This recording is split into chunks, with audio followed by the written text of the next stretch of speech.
Yasi Pressman Dainay na naging karelasyon si Sandro Marcos. Itinanggi ni Yasi Pressman na nagkaroon sila ng relasyon ni Congressman Sandro Marcos. Sa panayam ni Boy Abunda kay Yasi, naitanong sa aktres kung may namagitan ba sa kanila ng presidential son. Say ni Yasi, wala raw talaga silang naging relasyon ni Sandro. Nagmula lang daw ang chismis nang may kumalat na video kung saan tila nakayakap sa kanya ang kongresista.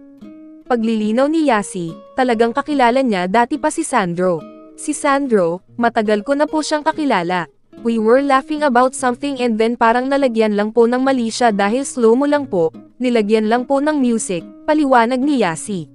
Sa ngayon ay kay Camarines Sur Governor Luigi Villafuerte nalilink si Yasi. Ayaw pa daw niya itong lagyan ng label, pero inamin niya na noon na nasa Getting to Know You stage sila ng gobernador.